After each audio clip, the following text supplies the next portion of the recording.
नमस्ते मित्रों, मेरा नाम उमेश है और मैं एक शराबी हूँ। हाय एवरीबॉडी, हाय हाय। भगवान की असीम कृपा है दोस्तों, आप लोगों का साथ है, निरंतर मीटिंग, फेलोशिप की ताकत। यही वजह है दोस्तों, मैं शराब की जहरीली घुट से दूर हूँ। एक सुखी, समाधानी, संतुलित जीवन केवल और केवल एक दिन के आधार पर जीने की कोशिश कर रहा हूँ। दोस्तों, अल्कोहलिक एनोनिमस में मैं बहुत ही कठिन अवस्था में आया था। मुझे आज भी वो दिन याद है। जिस समय मैं अल्कोहलिक एनोनिमस में आया था, 8 फरवरी 2019। जिस दिन मैं यहाँ पे आया था, मेरा मिसेज मुझे लेके आया था और एक तरफ एलन लेडीज बैठी थी और एक तरफ हमारे अल्कोहलिक जो मेंबर है वो बैठे थे। पहले दिन का मीटिंग मेरे समझ में नहीं आया और जिस स्थिति में मैं अल्कोहलिक एनोनिमस की मीटिंग में बैठा था, बैठने की बिल्कुल मूड में नहीं था। वजह ये थी कि पिछले 2 घंटे से मैंने शराब नहीं पिया था और मुझे शराब के ख्यालात आ रहे थे। मैं हमेशा सोचता था कि ये मीटिंग कब खत्म होता है, मैं कब यहाँ से जाता और कब शराब पीता हूँ। और शराब न मिलने की वजह से मुझे वोमिटिंग हुआ करता था, पानी बाहर निकल आया करता था और मैं बाहर निकलता था, एक मेंबर आता था, पीठ पे हाथ थपथपाता था और लेके आता था और मैं मीटिंग सुनता। यहाँ पे सभी जो भाई थे अपने आप को जस्टिफाइड कर रहे थे कि मैं एक अल्कोहलिक हूँ और वो अपनी जीवन की जो कहानी है वो बयां कर रहे थे। मेरे को मीटिंग समझ में नहीं आया, लेकिन मीटिंग के बाद जो मुझे प्यार मिला, जो मेरे सिर पर बड़े प्यार से सहलाया गया, बोला गया कि Umesh, you are not alone, आप अकेले नहीं हो, हम भी आप ही की तरह थे, आप यहाँ पे निरंतर आया करो, हमारा अच्छा हुआ, आपका अच्छा होगा। ये जो शब्द थे दोस्तों, ये कहीं ना कहीं मुझे आकर्षित करने लगे। इसकी वजह ये थी दोस्तों कि पिछले 4 सालों से मेरे घर के लोगों ने इस तरह का प्यार मेरे ऊपर नहीं बरसाए थे। चाहे मेरा वो सगा हो, रिश्तेदार हो या कोई दोस्त हो, इस तरह का किसी ने मेरे ऊपर प्यार नहीं दिया था। लेकिन वो पहले जो अल्कोहलिक एनोनिमस के सभासद थे, जिस दिन मैं अल्कोहलिक एनोनिमस में आया था, उस दिन जो पहले दिन का जो पहला प्यार मुझे मिला था, वो आज भी दोस्तों मेरे जेहन में है। दोस्तों, आखिरी के समय में मेरे खुद जो चाहने वाले थे दोस्तों, उन्होंने सबने मुझे ठुकरा दिया था। कोई भी नहीं चाहता था कि ये उमेश हमारे पास आए, ये उमेश सुधर सकता है, यहाँ तक की सोच गई थी। तो उनके प्यार ही की वजह से मैं अल्कोहलिक एनोनिमस में आने लगा और मन ही मन सोचने लगा कि उमेश, ये बहुत अच्छी जगह है, यहाँ पर अगर तू आता है तो तेरा फायदा भला हो ना हो, लेकिन नुकसान कोई होने वाला है नहीं। और मित्रों, मैं अल्कोहलिक एनोनिमस की मीटिंग में निरंतर आता रहा और एक अच्छी संगति का परिणाम कि शराब मेरे हाथ से धीरे धीरे दूर होती गई। मेरा अच्छी जगह टाइम जाने लगा और जो मेरे शराब के ख्यालात आते थे वो धीरे धीरे कम होना चालू हो गया। मैं मीटिंग के लिए हमेशा आता था, टाइम पे पहुंचता था, लेकिन जब मैं अपने आप को अपने गत जीवन में झांक के देखता हूँ तो मित्रों, मेरा जो शराबीपन है वो 17 से 18 साल का था और वो जिंदगी के हर जो रॉक बॉटम जो बोलते हैं, मेरे जैसे शराबी ने वो रॉक बॉटम की सीमाएं जो थी वो पूरी तरह से तय की थी। एक अच्छे फैमिली से मैं बिलोंग करता था, पिताजी शिक्षक थे और दादाजी की भी अच्छी खासी यानी पुश्तैनी जमीन जायदाद थी, सब कुछ ऑल इज वेल था। जो भी मैं जिद करता था पिताजी से, वो हर चीजें मुझे मिलती थी। और यही से दोस्तों, मुझे पहले मिलना चाहिए, मोर एंड मोर मेरा स्वभाव जो है वो चेंजेस होते गया। जैसे जैसे मैं बड़ा हुआ वैसे वैसे मेरे कुछ जो ख्वाब है वो भी बढ़ने लगे। मुझे लगा उस समय बहुत सारे एक्सपेक्टेशन थे मेरे परिवार से। मेरे परिवार वाले हमेशा सोचते थे कि ये कुछ ना कुछ करेगा। 4 भाई थे हम और चारों के चारों होशियार थे और पिताजी की काफी आस थी। लेकिन एक पिताजी का कुछ सालों बाद देहांत हो गया। 1999 में पिताजी को हार्ट अटैक की वजह से उनका जब देहांत हुआ, मैं उस समय सिर्फ 17 साल का उम्र में था, लगभग 12वीं मेरा हो चुका था। और जैसे ही पिताजी का देहांत हुआ तो एक बड़ा भाई होने के नाते मुझे मेरे घर की रिस्पॉन्सिबिलिटी मुझे लेना चाहिए था, लेकिन मैं जो बोलते हैं ना वो कि हम बर्थ अल्कोहलिक है, जन्म से ही पैदाइशी हम शराबी। उस समय हम शराब नहीं पीते थे, लेकिन मेरे अंदर का जो कैरेक्टर डिफेक्ट था वो कहीं ना कहीं उस समय भी पनप रहा था। जब मैं 17 साल की उम्र में था, मेरे पिताजी मरने के बाद मैंने एक सादा आसान तरीका निकाला कि अब मैं ये शहर मेरे लिए नहीं जमता, मैं अब गांव तरफ जाऊंगा, गांव में पढ़ूंगा, हमारी पुश्तैनी खेती देखूंगा। आगे की पढ़ाई के लिए मैं आमगांव छोड़ा। आमगांव से मैं ब्रह्मपुरी माइग्रेट हुआ और वहां पे मैं कॉलेज में जाने लगा। इधर खेती बाड़ी से भी अच्छी खासी आमदनी होती थी। तो उस समय के दिनों में मैं एक प्लान ड्रिंकर के माफिक शराब पिया करता था। एक शादी समारोह में मेरे हाथ में शराब आई थी और उससे जो आनंद मिला था वो ऐसा लगने लगा कि चलो यार उमेश, इस तरह का आनंद लिया जाए। ये बाकी लोग जो शराब पीते उनको पीते नहीं आता, तू इसे अच्छे से पी। मन में मैंने ये ठाना था, क्योंकि इसकी वजह ये थी मित्रों कि मेरे पिताजी तो वो नॉन अल्कोहलिक थे। मेरे दादाजी, परदादाजी, यहाँ तक कि मेरे पूरे परिवार में किसी आदमी ने शराब नहीं पिया था। मैं खुद कैसे एक शराबी बना, ये भी आज एक अनसुलझी हुई पहेली है। आज मेरे खानदान में अगर देखा जाए तो मैं सबसे पहला एक नंबर का शराबी बना था उस समय। तो आगे ये कारवां चलता रहा, पढ़ाई, खेतीबाड़ी। मैं पूरा जो आजादी की जो जिंदगी है, आजादी की जिंदगी जीने लगा था। इधर से पैसा आ रहा था, उधर से पैसा आ रहा था, एजुकेशन चल रहा था। इन सबके बीचों बीच आगे की पढ़ाई के लिए मैं नागपुर आया और नागपुर में जब मैंने कदम रखा तो ये जो मेरा प्लान ड्रिंकर का जो ये था प्रवास, यहाँ पे आने के बाद जो यहाँ की जो अपना आकर्षक लाइफ थी, अट्रैक्टिव लाइफ जिसे हम बोलते हैं, तो ये मुझे कहीं ना कहीं अपनी तरफ आकर्षित करने लगी। यहाँ का माहौल, यहाँ के दोस्त, और फिर वो बार में बैठना, शान से जाना, वहाँ की वो रोशनाई, वो टेबल, ये सब चीजें मुझे अपनी तरफ खींच लाती थी। आज वो मेंटल ऑक्सीजन हमें समझ में आता है। हाँ, वहाँ का वो संगीत वगैरह जब बजता है कानों में, हम किसी भी, आज भी हम किसी शादी ब्याह में जाते हैं, या वो लाइटिंग फाइटिंग या फिर वो डेकोरेशन या फिर वो म्यूजिक बजता है, डीजे बजता है, तो हमारे अंदर कहीं ना कहीं ये मेंटल ऑक्सीजन पनपता है मित्रों।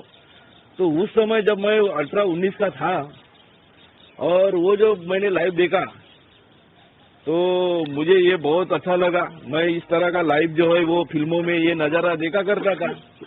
तो अब ये उमेश को ये प्रैक्टिकली जीने का मौका मिला यहाँ पे, और यहाँ पे मेरे लिए कोई रोक टोक नहीं थी, कोई आगे पीछे नहीं था यहाँ पे देखने वाला। माँ और मेरे बाकी के जो भाई थे वो गांव में थे और घर से मुझे पैसा भी बहुत अच्छा मिलता था। यहाँ के सभी जो बेसिक जो मेरी जरूरतें हैं, रूम का रहना, कॉलेज की पढ़ाई, खाना वगैरह, ये सब होने के बावजूद मेरे पास पैसा बचता। और इस वजह से मैं वो बार में जाके बैठना, बार में जाने के बाद फिर मेरी दोस्ती बढ़ने लगी, दोस्त, नए नए दोस्त बनाना। मेरे शराब की वजह से कॉलेज से भी बहुत सारी कंप्लेंट आई मित्र। मैं कॉलेज में भी शराब पी के कई बार गया हूँ, पकड़ा गया हूँ, यहाँ तक कि मुझे स्ट्रिक्टली प्रोहिबिटेड भी किए थे कि मुझे क्लास में भी नहीं आने देते थे। तो उसी समय मेरा जो शराब पीने का जो शराबियतपन है वो बहुत ही बढ़ गया था। लेकिन मैं ये मानने के लिए तैयार नहीं था कि मैं एक अल्कोहलिक हूँ, क्योंकि मैं एक शादीशुदा इंसान उस समय नहीं था। और ऐसे कई मौके आए, मेरे पढ़ाई में बहुत सारी बाधा है, लेकिन मित्रों मैंने इन सब बाधाओं से पार करते हुए एक हाथ में शराब और दूसरे हाथ में किताब, दोनों साथ में लेके मैंने अपनी पढ़ाई किया। और पढ़ाई मैंने जैसे खत्म हुआ तब मुझे एक अच्छी स्कूल में जॉब ऑफर आया। मैं अपनी 26 साल की उम्र में एक गवर्नमेंट स्कूल में एज ए टीचर लगा। 2 साल वहां पे मैंने सर्विस किया। वहां पे भी मेरी वहां पे बनी नहीं स्टाफ के साथ, क्योंकि मेरा जो ये स्वभाव दोस्त था, मेरा जो शराबियतपन था, इस वजह से वहां पे परेशानी होने लगी। और 2 साल के बाद ऐसी परिस्थिति मेरे सामने लाई वो वहां के स्टाफ ने या वहां के जो संस्थापक थे उन्होंने, कि मुझे वो जॉब से हाथ धोना पड़ा। उसके पीछे अगर कोई जिम्मेदार है तो वो मेरा शराबियतपन। फिर भी मैं हार मानने वाला इंसान नहीं था। और देखा जाए तो मेरे पिताजी पेशे से टीचर थे और अनुकंपा बेस पे बड़ा भाई होने के नाते या बड़ा लड़का होने के नाते वो जॉब मेरे जेब में ही था। मैं जब चाहे तब पिताजी के जगह पे जाके टीचरशिप या लेक्चरशिप कर सकता था, लेकिन पिताजी की ड्यूटी कौन करेगा। और एक मेरा संवेदनशील, एक sensitive type of the nature था। मैं उस समय भी अपने परिवार के बारे में सोचता था कि नहीं, पिताजी की जगह मैं अपने भाई को लगाऊंगा, उसका अच्छा होऊंगा, मैं अच्छी जगह और पढ़ाई करूंगा। मित्रों, और मैंने आगे का पढ़ाई जारी रखा। ये बहुत अच्छी क्वालिटी मेरे में कि मैं हार नहीं मानता था जिंदगी से। फिर एक हाथ में किताब, दूसरे हाथ में शराब। मित्रों, 2 सब्जेक्ट में मैंने पीजी किया, कॉलेज में लगा, खुद के ट्यूशन क्लासेस मैंने इसी शहर में, नागपुर में चालू किए, शादी भी इसी शहर में हुआ। और शादी होने के बाद मेरी कुछ पारिवारिक जिम्मेदारी बढ़ी थी। मैं उस समय कुछ सालों तक अपनी जिम्मेदारी पे खरा भी उतरा कि हर कोई शराबी हमेशा कभी गलत नहीं होता। उसके जिंदगी में कुछ ऐसे पार्ट होते जो अच्छे होते और आखिरी के जो पार्ट होते वो काफी बुरे होते। तो शादी होने के बाद मैं अपनी जिम्मेदारी बहुत अच्छी तरह से निभाता रहा, लेकिन मेरे जो दोस्त थे, वो दोस्त के साथ बैठना उठना, उनके साथ शराब पीना, वो व्यवसायिक क्षेत्र था, वहाँ का सोर्स ऑफ इनकम था, वो वहाँ का जो एटमॉस्फियर था, वो मेरा पीछा नहीं छोड़ रहा था। उसे बोला गया है मेंटल ऑब्सेशन। तो वो जो मेंटल ऑब्सेशन जो मेरे रग रग में बैठा था, वो हमेशा पनप रहा था। वो हमेशा मुझे बार बार मौके देता था कि उमेश, तू शराब पी। शुरुआत के दिनों में उस समय मेरे काफी अच्छे दोस्त थे, मित्र थे। मैं लेक्चर, एमआर, इंजीनियर, डॉक्टर, अच्छे व्यवसायिक लोग, इन सब लोगों के साथ रहता था। कार में जाना, एसी बार में बैठना, उनके साथ शराब पीना, गप्पे लड़ाना। घर आने का मैं पूरी तरह से अपने घर में ईमानदार नहीं था, लेकिन उसका बेईमान भी नहीं था। मैं अपने घर में उनको घर चलाने के लिए जितने पैसे की जरूरत थी उससे भी ज्यादा उस समय दिया करता था। और मेरा शराबियतपन, मेरा जॉब, मेरे दोस्त और मेरा कुटुंब, ये मेरी दुनिया बन चुकी थी। लेकिन ये जो आखिरी का जो पारिवारिक जो स्थिति था मेरा, शराब की मार ने ऐसी खराब किया मित्रों कि मुझे ये पता ही नहीं चला कि मैं कब 7वें आसमान पे जमीन पे गिरा। जिन लोगों का अच्छा साथ था उन सभी लोगों ने मुझे छोड़ दिए थे। वजह क्या थी कि मेरा शराबियतपन बढ़ गया था। मेरा नेचर में स्वभाव जो था वो भी, यानी उसमें भी बदलाव आया था। मैं हमेशा उन लोगों के ऊपर चिल्लाता था, तुम मेरी सुनो, मैं जैसा बोलता हूँ वैसा करो। मैं जो ये मेरा जो अल्कोहलिज्म है ये प्रोग्रेस होने लगा। वो जो मेरे मित्र थे वो वही के वही रहे। आज भी वो मित्रों वो प्लान ड्रिंकर के ही माफी पीते हैं। मेरी जिस तरह से पारिवारिक स्थिति खराब हुई है उस तरह उनकी पारिवारिक स्थिति खराब नहीं हुई थी। वो अपने समय सीमा पर भी शराब पीते थे, अच्छे से घर जाते थे, अच्छे से परिवार के साथ खाना खाते थे, आनंद लेते थे जिंदगी का। लेकिन मैं अच्छे से घर नहीं जाता था, अपनी पारिवारिक जिम्मेदारी पूरी नहीं उठाता था, अच्छे से उनके साथ खाना नहीं खाता था, अच्छे से उनके लिए मैं समय नहीं दिया करता था। वास्तविकता ये बन गई थी कि मेरी जो शराब थी, शाम की जो शराब थी वो सुबह आ गई, वो दोपहर में आ गई, वो इवनिंग को आ गई, और रात को मेरे को जब नींद से मैं जागता था तब वो शराब आने लगी। परिणाम ये हुआ कि मैं वो व्यवसाय क्षेत्र से मैं निकाला गया, और व्यवसाय क्षेत्र से निकालने के बाद जो मेरा फाइनेंशियल जो कंडीशन था वो पूरा चरमरा गया। कुछ दिनों तक मैंने अपने माँ के ऊपर, भाइयों के ऊपर मैं डिपेंड रहा। सास ससुर भी बहुत मदद किया करते थे। उनको कहीं ना कहीं एक आस थी कि चलो आज नहीं तो कल सुधरेगा।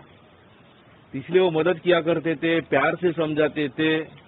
मैं उनको हाँ बोलता था, या इमोशनल कभी कभी ब्लैकमेलिंग करना, फिर कुछ भी बहाने से उनसे पैसे इतना, चाहे वो सास ससुर हो, मेरे मित्र हो, या समाज का कोई भी अंग हो, जैसे कि साहूकार हो गया, विविध गट वाले जो हो गए, या फिर बैंक फाइनेंस हो गया, इन सभी से मैंने पूरा कर्जा लेके पूरा अपने ऊपर कर्जे का पहाड़ चढ़ा दिया। यानी मेरा जो फाइनेंशियल कंडीशन था टोटली बैंक करप्ट हो गया था। एक जमाने में जो यानी पैसों की कमी नहीं रहा करती थी, मैं शराब पीने के लिए नागपुर से गोवा जाता था, नागपुर से पूना जाता था। लेकिन आखिरी के समय में मेरी अवस्था बद से बदतर हो गई थी, लेकिन इसका मुझे कोई अंदाजा नहीं था, मेरे ऊपर कोई फर्क नहीं पड़ा था। सिर्फ ये पीड़ा, ये तकलीफें जो थी सहन कर रही थी, तो मेरा परिवार, मेरी मिसेस, मेरी लड़की, उधर मेरी माँ, मेरे भाई, मेरे सास ससुर, जिस मैं शादी ब्याह में भी गया वहां पे मैंने सब परेशानी ही खड़ा किया। मेरे मौसी की यहाँ शादी हो, या किसी रिश्तेदार के यहाँ हो, या कोई प्रोग्राम हो, वास्तुक हो, किसी की मैयत हो, मेरे मम्मी के जो पिताजी थे, माताजी थे, उनके जो अंतिम संस्कार है, वहां पे भी मैंने बहुत बार शराब पिया था। उन्होंने, जब वो मेरे नाना जी थे, नानी जो थी, बहुत प्यार बरसाए थे उन्होंने मेरे ऊपर जब मैं छोटा था। लेकिन मित्रों, मैं उनके अंतिम संस्कार में बराबर रह ही नहीं सका था। तो इस तरह से मेरी ये अवस्था हो चुकी थी। और फिर मुझे लगने लगा कि ये जो नागपुर शहर है, अभी अपने को रास आने वाला है ही नहीं। और यहाँ के जो मित्र, यहाँ का एटमॉस्फियर है, देखो मित्रों, हम अक्सर जगह बदलने का कोशिश करते हैं। तो यहाँ के जो मित्र है, यहाँ की जगह है, इस माहौल में मैं अपने आप को नहीं डाल सकता, मैं अब नहीं सुधर सकता यहाँ पे। और इस शहर में कुछ रहा नहीं, इसलिए मुझे ये शहर से बहुत घृणा होती थी मित्रों, बहुत घृणा होती थी। और फिर मैंने एक सोचा कि चलो, बोला अभी बाहर जाके अपने को और जॉब तलाशना चाहिए। वो मेरे जैसे शराबी पे फिर से भगवान की कृपा हुई, मुझे फिर से एक नया जॉब मिला। और उस बार मुझे जो जॉब मिला था मेरे इच्छा के मुताबिक, एकदम अलग सलग, वो मिला राजस्थान में, भीलवाड़ा। एक अच्छी स्कूल में मैं वहां पे लगा। स्कूल हालांकि प्राइवेट थी, वो बहुत बढ़िया स्कूल था, अच्छा फैसिलिटीज था, 3 स्टार फैसिलिटी था, एसी रूम था, सब बहुत अच्छा था। और वहां पे कोई अल्कोहलिक व्यक्ति नहीं था, वहीं पे रहना, वहीं पे खाना, वहीं पे पढ़ाना, अच्छा पैकेज था मेरा। अब ऐसे माहौल में मैंने जब अपना जगह बदल के गया वहां पे, तो मैंने मेरे अंदर का जो शराबियतपन है, मैंने कुछ दिनों तक छुपाया मित्रों। मैंने किसी को ये भनक नहीं लगने दिया कि मैं शराबी हूं करके। 2 महीने मैंने शराब नहीं पिया। और एक ऐसा मौका आया, एक ऐसा फिर से वो मेंटल ऑब्सेशन मेरे अंदर हावी हुआ। अब इतने दिनों से नहीं पिया, राजस्थान है, कौन है यहाँ पे देखने वाला, ये स्टाफ अभी सैटरडे का दिन है, संडे का छुट्टी है, मंडे को क्लास में पढ़ाना है। तो मैं सैटरडे को एंजॉय करता हूँ, संडे को थोड़ा एंजॉय करता हूँ, इवनिंग को अपने आप को अच्छा करता हूँ, मंडे को जॉब पे जाता हूँ। ये सोच के मैं बाहर निकला, कैंपस के बाहर निकला, मैंने थोड़ी सी शराब लिया, और वो थोड़ी सी करते करते फिजिकल एलर्जी ट्रिगर हो गया। और वही उमेश, वही स्क्रिप्ट जो मैं छोड़ के आया था, वही स्क्रिप्ट से कहानी राजस्थान में लिखना चालू कर दिया। ये महाराष्ट्र का, विदर्भ का एक बेवड़ा, जो मैंने राजस्थान में जितने गुल खिलाया मित्रों, उस दिन मैंने बहुत शराब पिया। सैटरडे को रूम पे आया, दूसरे दिन कैंपस के बाहर निकला और शराब पिया। वो अवशेषण नहीं रुक रहा था मेरे हाथ से। मैनेजमेंट को खबर लगी। संडे के दिन मैं पूरा भीलवाड़ा घूमता रहा, ये बार से वो बार, वहां बैठना, उधर बैठना, जो लोग मिलता था उसको शराब पिलाया करता था। और जब मेरी आंख खुली तो मैंने सोमवार को अपने आप को कहा पाया था कि एक सुनसान ढाबे पे पाया, जहां से मेरा स्कूल का जो डिस्टेंस था 60 किलोमीटर। तो वो भी भगवान की कृपा हुई। इतना कुछ होने के बाद मैनेजमेंट ने मुझे निकाला नहीं। अक्सर मैंने अपने जॉब के प्रति मैं उतना वफादार नहीं रहा शुरुआत के दिनों में, लेकिन मुझ में कुछ खासियत होगी कि उन लोगों ने मुझे बहुत झेला। मैं बहुत सारे बच्चे थे, उनका जो टाइम पे सिलेबस कंप्लीट करना, ये छोटी छोटी चीजें जो थी वो भी नहीं कर पाता था। और परिणाम ये हुआ कि मैं वहां से भी 2 साल झेलने के बाद मैनेजमेंट ने भी बोल दिए कि सर बोले आप यहाँ पे अब सेवा नहीं दे सकते, हम आपके उज्जवल भविष्य के लिए कामना करते हैं, आप अपने गांव जाइए। उन्होंने बहुत प्यार के साथ मेरी विदाई की मित्र, और मैं वहां से फिर आया, और आते समय जो वाकया हुआ मेरे साथ, उससे मित्रों मेरी लाइफ जो है टोटली बदल गई। जब मैं वहां से निकला, मेरा जो अल्कोहलिज्म इतना हेवी था मेरे ऊपर, मैं बहुत शराब पिया था वहां पे। शराब पीने के बाद मैं एक होटल लिया पहले दिन। वो गांव एक्चुअली मुझे वो शराब पीने के बाद वो भीलवाड़ा राजस्थान छोड़ना चाहिए था, लेकिन मेरा जो खुनसी प्रवृत्ति का जो स्वभाव है, यहाँ पे रह के मुझे कुछ लोगों की बैंड बजाना है। वो जो मेरे स्टाफ के लोग हैं, वो चेयरमैन है वहां का स्कूल का, इनकी बैंड बजा के ही मैं जाऊंगा। उसके लिए मैंने होटल में रूम लिया। होटल में रूम लेने के बाद ऐसा कैसा वो मेरी सर्विस को सेवा खत्म करते, उनको चैलेंज यू करना फोन पे शराब पी के। और उन्होंने फिर एक जन ने विचार भी किया चलो अब रख ही लेते हैं, लेकिन जो मेरा जो स्वभाव जो था, न्यूरेटिक टाइप ऑफ जो नेचर था, तो मित्रों मैंने एक लॉयर को भी फोन लगा दिया। अब ये उनको पूरा चैलेंजिंग काम हो गया, जिस वजह से उन्होंने मुझे रिस्पॉन्स देना बंद कर दिया। इधर पैसे खत्म होते आ रहे थे, होटल का बिल पे करने के लिए भी पैसा नहीं था। ऐसे में मेरे ख्यालात जो आ रहे थे कि अभी सुसाइड अटेम्प्ट करना। मैं तीसरे मंजिले पे जा गया, एक हाथ में फोन लगाया घर वालों को कि मैं अभी सुसाइड करने जा रहा हूं। मैं बहुत अपने घर वालों को बहुत कठिन परिस्थिति में डाला था, बहुत तकलीफें दिया था। बीबी रो रही थी, भाई समझा रहे थे, हम आते हैं। मैं उनको इमोशनल ब्लैकमेलिंग करता था, और उन्होंने कुछ पैसे भेजे, तू आ। मित्रों मैं यहाँ पे आने के बजाय और शराब पिया करता था, और वो पैसे खत्म हो गए, और अब मेरे पास आने के लिए भी पैसे नहीं बचे थे उस समय।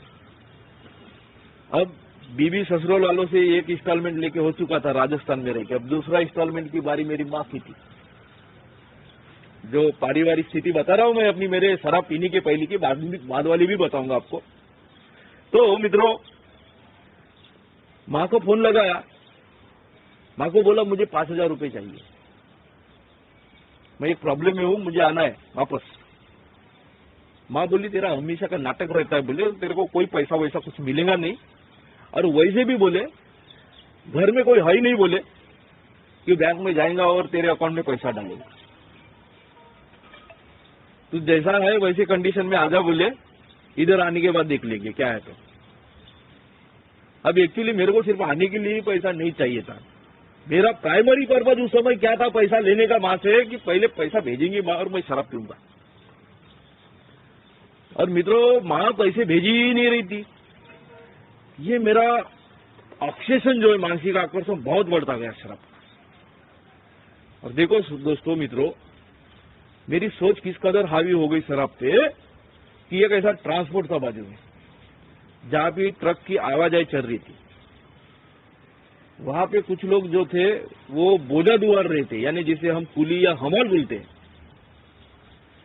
मैं बड़ी बड़ी स्कूलों में लगा था, नामचीन कॉलेजों में पढ़ाया था, इंस्टीट्यूशन में पढ़ाया था, भीलवाड़ा में भी पढ़ाया था, अच्छे घर से बिलोंग करता था, 2 सब्जेक्ट में पीजी था, पीएचडी को नंबर लगा था, और मेरा थॉट वो शराब की बोतल के लिए मैं हमाल बनने के लिए गया था।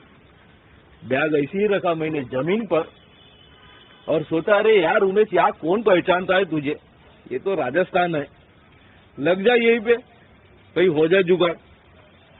मित्रों बैग ऐसे रख दिया मैंने, और वहां पे गया और बोला कि भाई साहब मेरा ऐसा ऐसा सिचुएशन है, मेरे को गांव जाने के लिए पैसे है ही नहीं, मैं आपका ये काम है ये कर देता हूं, आप मुझे पैसे दे देना, मैं अपने गांव चले जाऊंगा।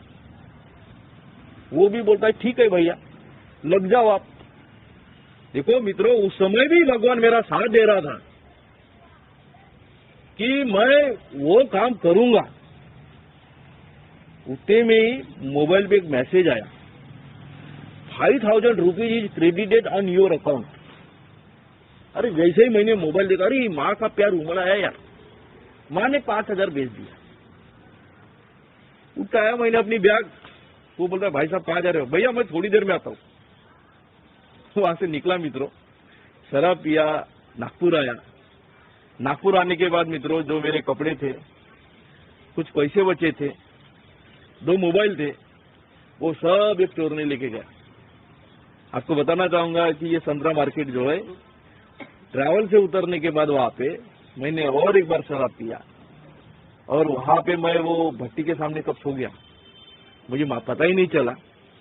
और एक आदमी ने, अनजान आदमी ने, इस मौके का फायदा उठाते हुए मेरे सब उसके अंदर डॉक्यूमेंट्स थे ओरिजिनल, जिस पढ़ाई पे मेरे को घमंड था वो सब लेके गया, कपड़े लेके गया, मोबाइल लेके गया, कुछ नहीं छोड़ा था उसने। ऐसी अवस्था में जब मैं घर गया और पीती और बीबी को ये सब चीजें मालूम हुई तो बहुत झगड़ा हुआ, और उसे भी लगा कि इसने हमारा पूरा फ्यूचर ही बर्बाद कर दिया। क्योंकि आज पता चलता है मुझे कि डॉक्यूमेंट्स की क्या वैल्यूएशन होती है। एक मेरे जिंदगी में नहीं, लेकिन मेरी बेटी के एजुकेशनल लाइफ में, जैसे कास्ट हो गया, कुछ भी चीजें हो गई, बनाने के लिए पिताजी की जो सर्टिफिकेट होती है मस्ट भी इम्पोर्टेंट होती है। तो बहुत झगड़ा हुआ, फिर समझाया गया, मैं बोला चलो बना लेंगे, यूनिवर्सिटी में अपनी पहचान है। अब वहां से आने के बाद मैं टोटली कोलैप्स हो चुका था, हार गया था, मेरे अंदर कोई कॉन्फिडेंस नहीं था मित्र। लेकिन ये शराब का ऑब्सेशन मैं रोक ही नहीं पाता था। उसके लिए मैं कोई भी हद तक जाने के लिए तैयार था।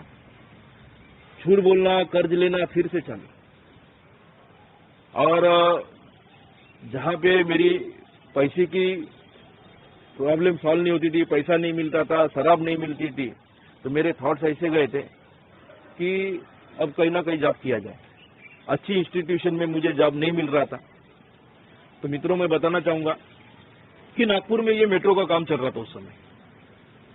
मैं इस काम पे भी गया था।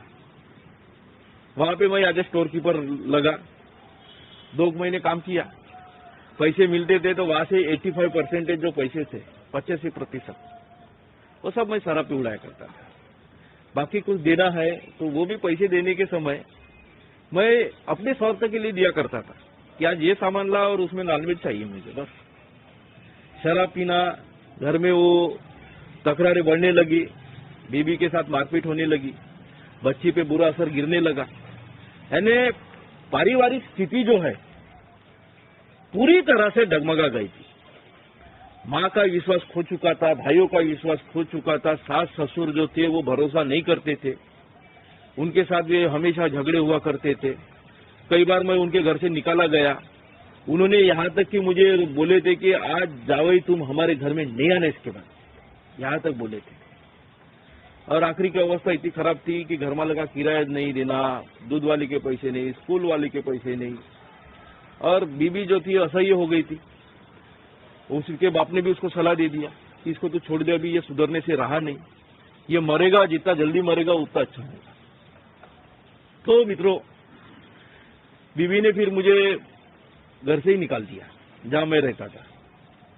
अब वो वहां से मैं आमगांव गया, माँ के पास गया, माँ को लगा यहाँ पे आया, यहाँ पे इज्जत का भाजीपाला बनाएगा।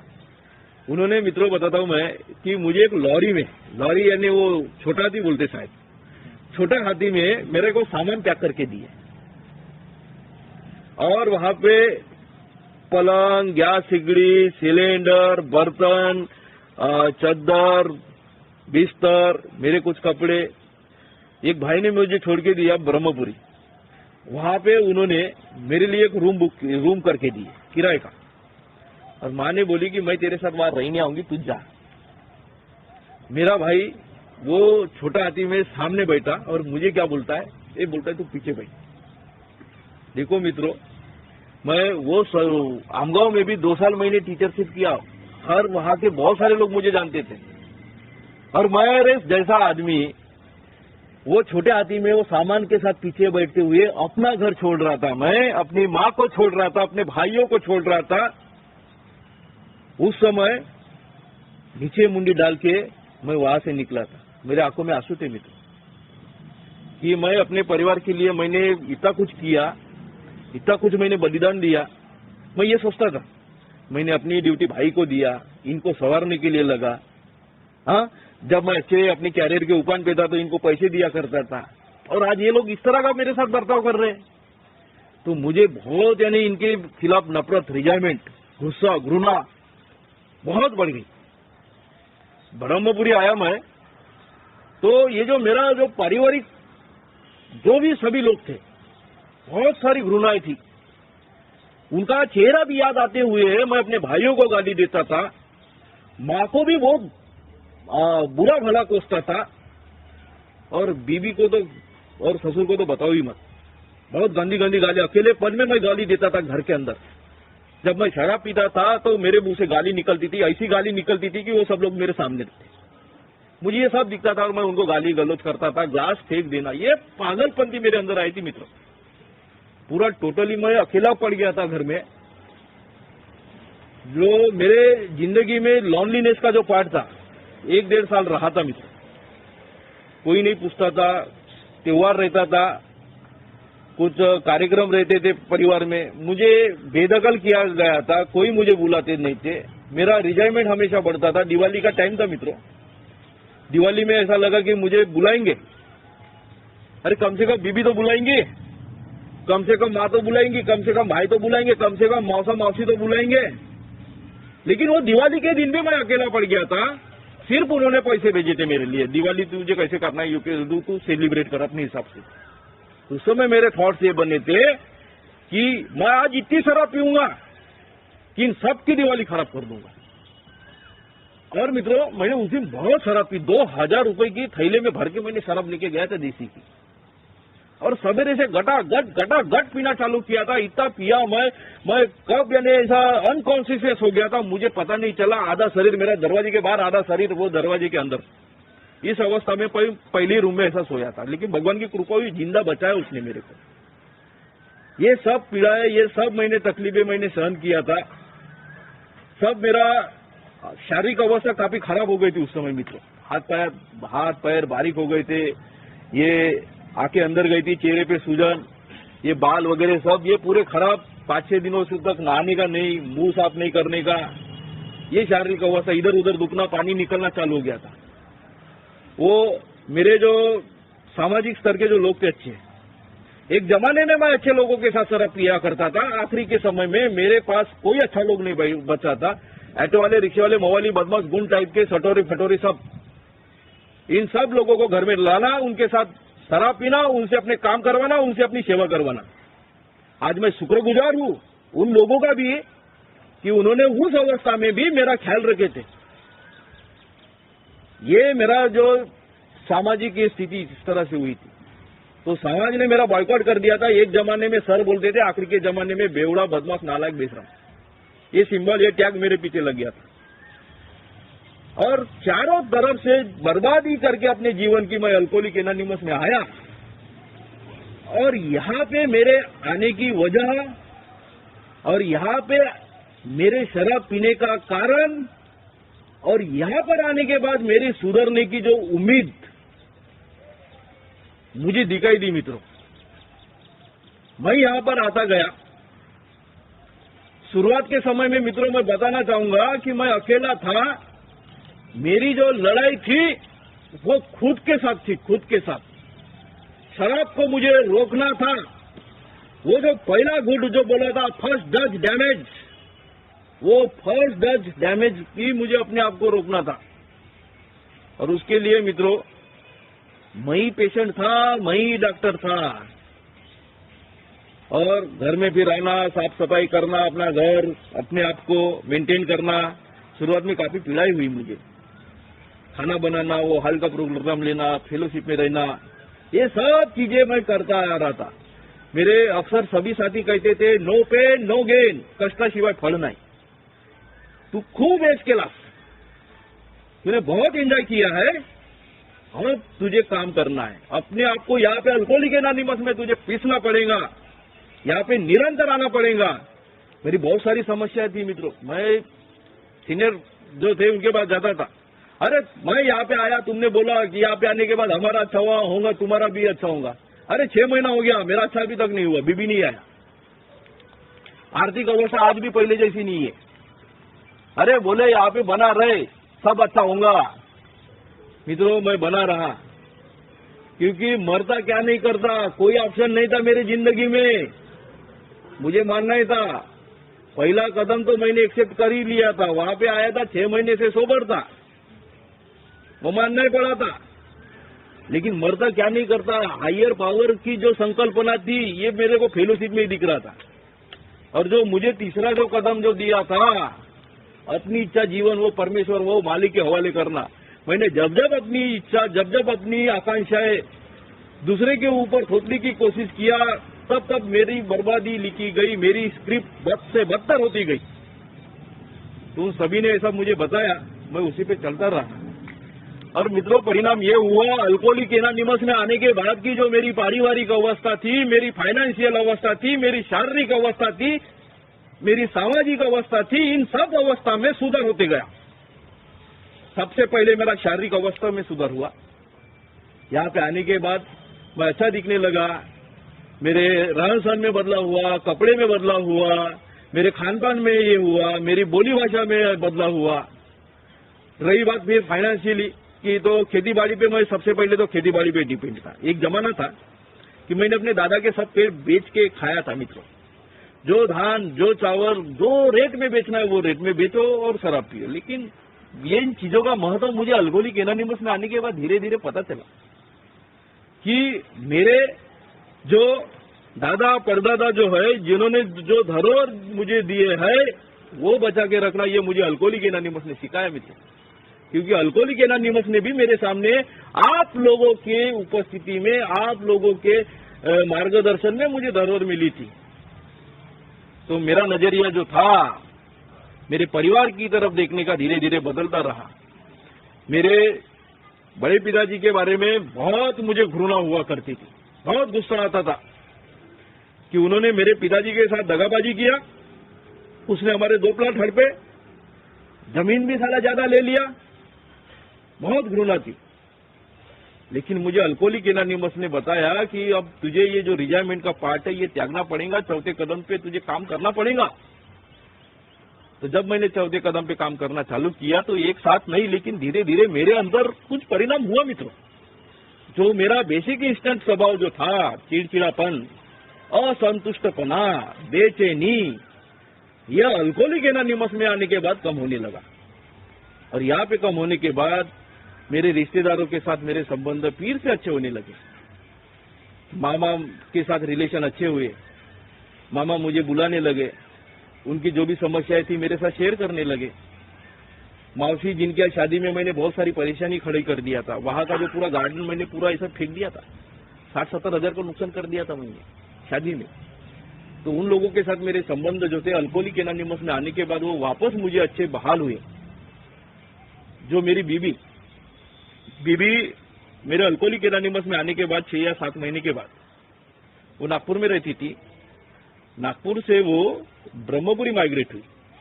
मैं उसे बुलाने के लिए नहीं गया मित्र, ये वो ईश्वर की कृपा और ये अल्कोहलिक एनोनिमस था, इसलिए वो आई थी। वो पूरा सामान लेके आई, समस्याएं भी लाई थी। बहुत सारे लोगों के लेनदारों के पैसे फिर भी बकाए थे। वो तो मेरे साथ अल्कोहलिक एनोनिमस में आने के बाद क्या चमत्कार हुआ तो मालूम ही नहीं। 6 महीने मेरे पास कुछ पैसे मांगने आया ही नहीं, ये चमत्कार ही बोलूंगा मैं। बीबी जैसे आई तो बीबी ने फिर कुछ समस्याएं बताई कि तुम्हारे वजह से यहाँ पे ऊंचा कर्जा हुआ है, ये हुआ है। लोग अभी मैं नागपुर तो छोड़ी, नागपुर में थी, किसी ने मांगे नहीं। हाँ, अब नागपुर छोड़ दी तो वो मांग रहे। तो मित्रों वो सब सारी परेशानी थी। लेकिन मुझे अपना धैर्य जो था वो धैर्य बनाना था। मैं धैर्य बनाता रहा। 1 डे एट ए टाइम के तहत मैं हर चीजें को सॉल्व करने की कोशिश किया करता था, चाहे वो शराब हो या मेरी कोई पारिवारिक समस्या हो। और उसका परिणाम अच्छा हुआ। मुझे उसका फल भी मिला। पहले साल with in a period of the first year in sobriety कि मैंने अपना जो व्यवसाय था, एक छोटा सा कोचिंग इंस्टीट्यूशन मैंने चालू किया। भगवान की कृपा हुई कि मुझे पहले साल में बहुत अच्छी एडमिशन मिली। एक शराबी को अच्छे एडमिशन मिलना बहुत यानी तकदीर की बात है मित्रों। बहुत अच्छे एडमिशन मिले, एडवांस मिला, डिपॉजिट मिला, और मैं वो पहले साल की रिकवरी में बहुत सारे जो लेनदार थे उनके जो पैसे थे मैंने वो बहुत सारे लेनदार के पैसे चुकता कर दिया था। दूसरी बात मित्रों, जब मैंने कर्ज किया था तो मैं बहुत तकलीफ में रहता था। पहले मेरी बीबी हमेशा मेरे अच्छे रिश्तेदारों के पास जाती थी और मदद की गुहार लगाया करती थी कि हमें इस तकलीफ से निकालो, हम आपका कर्जा हमारी खेती बेच के हम आपको देंगे। उन रिश्तेदारों की मैंने उनकी बुरी अवस्था में बहुत बार मदद किया था मित्रों। कभी भी नागपुर आते थे 5,000 10,000 मैं हमेशा दिया करता था, लेकिन छत मेरे पे बनी। तब किसी ने मित्रों पैसे की मदद नहीं की। बीबी दर बदर भटकती रही, रिश्तेदार के पास गई, याचना की, किसी ने मदद नहीं किया था। अल्कोहलिक एनोनिमस में आने के बाद मेरी आर्थिक अवस्था यहाँ पे अच्छे रूप से पुनर्प्राप्ति हुई। मुझे वो अच्छी हुई। मैंने जिन जिन लोगों के पैसे देना था उन लोगों के पैसे देना चालू किया। तो वही बीबी मित्रों आज अल्कोहलिक एनोनिमस में मेरे आने के बाद बोलने लगी कि आखिर मेरा खोटा सिक्का ही काम आया। ये सबसे पहला ये मिरेकल था मेरी जिंदगी कि मेरे बीबी ने मेरे बारे में इतने अच्छे शब्द बोले। मैं अपनी छोटी छोटी जिम्मेदारी से भागता था, अपनी बेटी की तरफ ध्यान नहीं देता था। वो बेटी मेरे पास नहीं आती थी मित्रों। वो आज मेरी बेटी मेरी जिंदगी का एक अहम हिस्सा बनी है। वो मेरे बगैर एक मिनट भी नहीं रह पाती। कल ही मैंने मेरी बेटी का 10वां बर्थडे किया अपने ससुराल में। एक ऐसा वक्त था मित्रों कि मैं उसके बर्थडे के दिन भी मैं किसी भी गांव में कहीं पे भी पड़ा रहता था।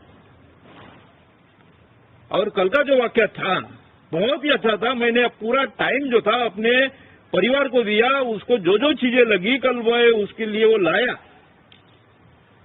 वो बेटी पहले ऐसी थरथर कांपती थी जब मैं उसकी मां के साथ झगड़ा करता था। वो कोने में रहती थी, उसके ऊपर जो बुरे संस्कार होते थे। आज वो बेटी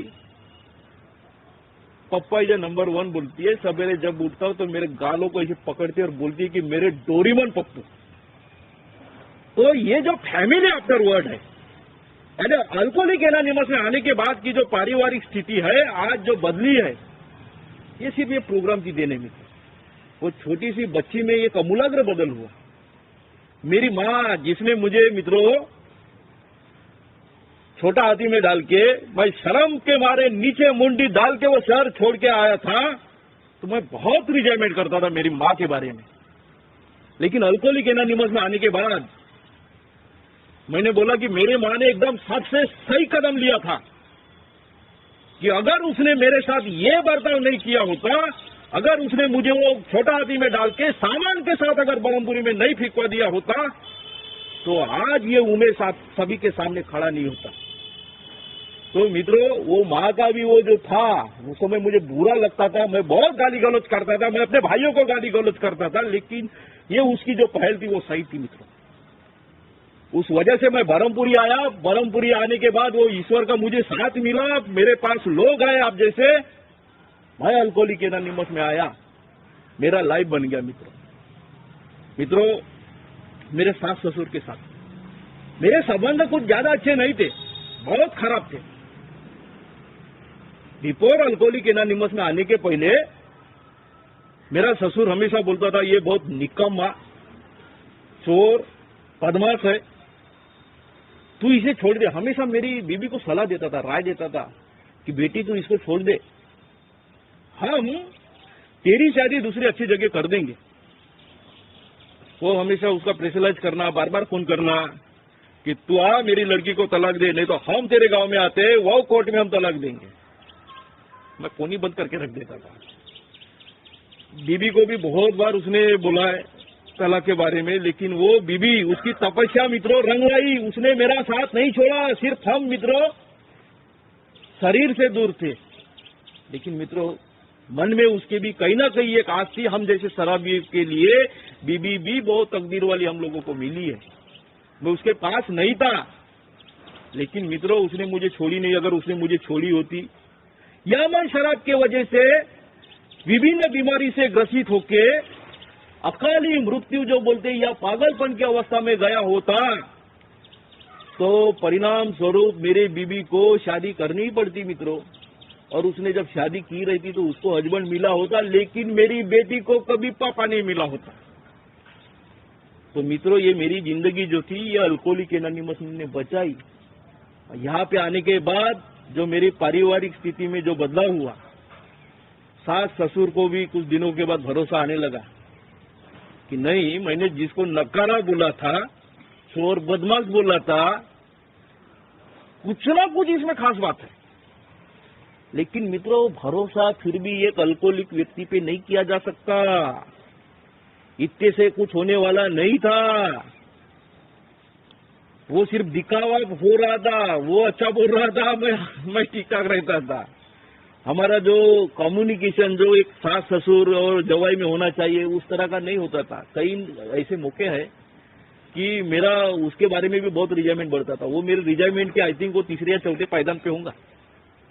तो मित्रों उसने अपनी लड़की की शादी किया, मेरे को बिना पूछे किया, मेरे को पूछा नहीं जवाई होने के बाद। ये मेरा फैमिली एक्सपेक्टेशन रहता था। लेकिन स्पॉन्सर बोलता था कि जो होता है वो अच्छे के लिए होता है, आप सिर्फ अपने ससुर का साथ दीजिए, सब कुछ अच्छा होगा, आप सब कुछ ऊपर वाले को ऊपर छोड़ दीजिए, अपने हाथ में कुछ मत रखिए, उसको प्रयत्न करने दीजिए। मित्रों मैंने यही किया। तो मित्रों धीरे ही सही मेरे सास ससुर के साथ रिलेशन अच्छे हुए। आज मेरी साली की शादी है। आज रात को हल्दी का प्रोग्राम था, बेटी का बर्थडे था। तो बहुत सारी अच्छी अच्छी बातें की है मेरे साथ। जिम्मेदारी की जो बातें, ऐसा करना चाहिए वैसा करना चाहिए। नहीं तो मैं मित्रों मैं बताता हूँ, मैं 4 साल के बाद मैं आज ये वाला नाइट यहाँ पे रुका। नहीं तो मैं नागपुर में आता हूँ किसी मित्रों के या फिर किसी होटल में रुकता हूँ। लेकिन आज मित्रों मैं रात से मैं यहाँ पे हूँ। इन सबके साथ मेरे जो रिलेशन है वो अच्छे। और महत्वपूर्ण बातें मित्रों बताना चाहूंगा कि ये जो छोटे छोटे बच्चे होते हैं जिनको मैं पढ़ाता हूँ, मैं शिक्षक हूँ। एक बहुत सारे लोगों के सपने मेरे ऊपर रहते हैं, बहुत सारी रिस्पॉन्सिबिलिटीज रहती है उनको पढ़ाना। तो पारिवारिक स्थिति में ये सिर्फ मेरा कुटुंब ही आता है ऐसी बात नहीं है। पारिवारिक जो स्थिति है अल्कोहलिक एनोनिमस में आने के बाद मेरे परिवार के सिवा जो मेरा समाज है, जो समाज के विभिन्न अंग है, जैसे मैं शिक्षक होने के नाते उन बच्चों को पढ़ाता हूं, उनका फ्यूचर मेरे हाथ में है। तो मुझे अपना वहां पे 100% एफर्ट देना पड़ेगा। कल जाके अगर वो बच्चे होते हैं, भला ही मेरा जो इकोनॉमिकली जो है आर्थिक प्रगति जो है उतनी ना हो, लेकिन मेरा जो आध्यात्मिक प्रगति है ना मित्रों, उनको देख के मेरा आध्यात्मिक प्रगति अच्छा होता है। वो बच्चों को देख के पहले मैं हर कोई जो बहुत सारे कॉम्प्लेक्स आया करते थे मेरे बारे में, आज वो कॉम्प्लेक्स नहीं है। आज मैं जब 100% एफर्ट लगाता हूं तो मुझे ये तो छोटी छोटी जो परेशानी आती है ना मित्रों, फाइनेंशियली वगैरह, वो फाइनेंशियली परेशानी रहती नहीं, वो झटके से सॉल्व हो जाती है। और ए में आने के बाद ये चीजें हमेशा मुझे और एक चीज को ध्यान में रखना चाहिए कि जैसे मैं अल्कोहलिक एनोनिमस में आने के बाद मेरी पारिवारिक अवस्था में बदलाव हुआ है, मेरी फाइनेंशियल अवस्था में बदलाव हुआ है, मेरी शारीरिक अवस्था में जो बदलाव हुआ है, तो वहां पे मेरा भाई मध्यप्रदेश बैठा है। वो आज भी वो परेशानी झेल रहा है, आज भी वो पीड़ा सहन कर रहा है, आज भी उसका परिवार जो है जिस तरह से उमेश ने अपनी पारिवारिक जिंदगी तहस नहस की थी, उस तरह भी उसकी जिंदगी तहस नहस हो रही है। तो ये मेरा पहला उत्तरदायित्व बनता है, फर्ज बनता है कि मैं वहां पर पहुंचूं और उसको ये जो हमारा मंदिर है अल्कोहलिक एनोनिमस यहाँ पे लाऊं। जब वो भाई आएगा, जब वो अपनी पारिवारिक अवस्था ठीक करेगा, उसकी जिंदगी संवरेंगी, तो वही मित्रों मेरा आईना है, वही मेरा विकास है, वही मेरी आध्यात्मिक प्रगति है। तो मित्रों मैंने अल्कोहलिक एनोनिमस में आने के बाद मेरी जो पारिवारिक स्थिति थी वो आपके सामने रखा अपने अनुभव के माध्यम से, और आपने सुना, इसलिए थैंक यू सो मच।